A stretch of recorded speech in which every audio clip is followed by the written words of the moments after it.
Look at verse 2. Wherefore ye must needs be chastened and stand rebuked before my face.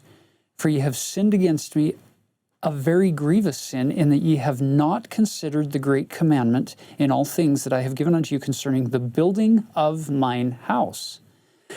Interesting. The sin that they've committed is God commanded them to build a house.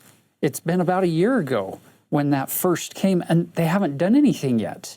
Look at verse 4. For the preparation wherewith I designed to prepare mine apostles to prune my vineyard for the last time, that I may bring to pass my strange act, that I may pour out my spirit upon all flesh. I need you to build a house in order for some things to occur for you, that I can give you some things that you don't have any idea what I'm really trying to do, because I've only given you point A, where you are, and I've told you point B. I need you to get that house. You have no idea where point Z is, but I can't get you to point Z until you work with me on point B, is what he's saying.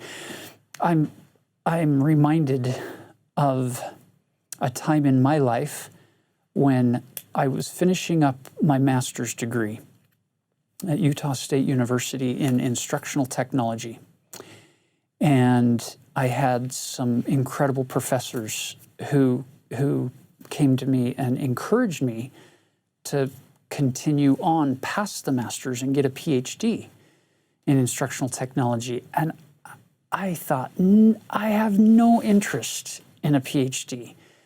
And I decided on over 20 occasions, and I'm not exaggerating, it was over 20 times when I decided, and my wife together and I decided, yeah, no, I'm not going to do a PhD. But it would just keep coming up, and it would keep coming up from different angles, from different people. And we would think about it and talk about it and ponder and even fast about it. And the thought was, no, I don't need a PhD. I don't want to work on a PhD. I don't want to spend that time away from my family. I'm good. I'm good with a master's degree. And I'll never forget. And by the way, over 20 times deciding not to do it, that probably gives you a clue that it wouldn't leave me alone. I'll never forget the occasion sitting on the couch in our home there in Brigham City, Utah, watching General Conference that particular year, many years ago, and President Hinckley said, "We encourage you to get all of the education that you can." And at that moment, that thought came yet again. You need to go and get the PhD. I didn't know why. I didn't know what point Z was. I just kept getting this prompting, and I kept resisting it, and I kept ignoring it, and kept pushing it back and not doing anything about it. And in that moment, it was a gentle chastening. It was a purifying fire of correction and rebuke. It wasn't a painful one, but it was a clear one. And I decided then, okay, I need to do this. And little did I know what doors that particular decision was going to open for me. I didn't know what to even ask for, but God was guiding me. With your testimony under construction, you'll notice that God usually isn't giving you the directions for point Z. He's usually giving you directions for point B. And I'll never get to point Z, and you'll never get to point Z until we act on what He's already given us. And He's reminded these people on a few occasions to build that temple, and they haven't done anything about it yet. And so now the Lord ramps up that chastening and makes it very clear, I have to have you accomplish this. I'm going to be giving you some things you don't know about yet, but you have to build a temple for me. Okay, look at verse 5.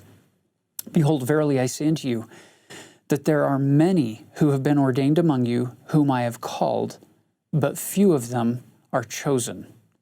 We're going to come back to that theme when we get to Liberty Jail in section 121, this idea of being called versus chosen. Verse 6, they who are not chosen have sinned a very grievous sin in that they are walking in darkness at noonday. In your own realm, I'm sure you can think of times in your life when the Lord has given you direction, but you haven't acted on it, like I'm describing from my own personal background here. And it's interesting that the Lord would use this analogy of, it's as if you're walking in noonday, but you're choosing to walk in darkness. You have all this light that's available to you, but you're choosing not to look to the light.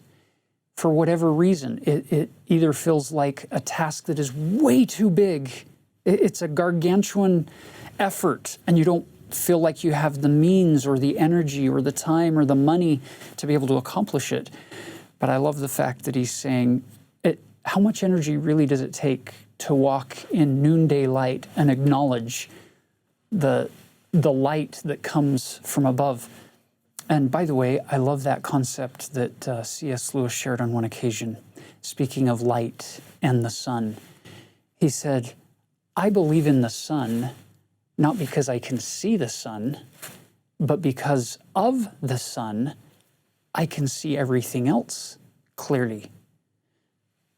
You'll find that when we act on revelation that the Lord gives us, sometimes it's not just the end goal of that particular specific revelation that gets illuminated. Sometimes it illuminates all kinds of other things in our life that before were hidden in darkness, in dark corners of our life that we couldn't even see. We had no idea they were even there as possibilities for us. And so I love this concept that God is trying to bring these people into the light of his revelation, which is all centered on what? Them building a temple.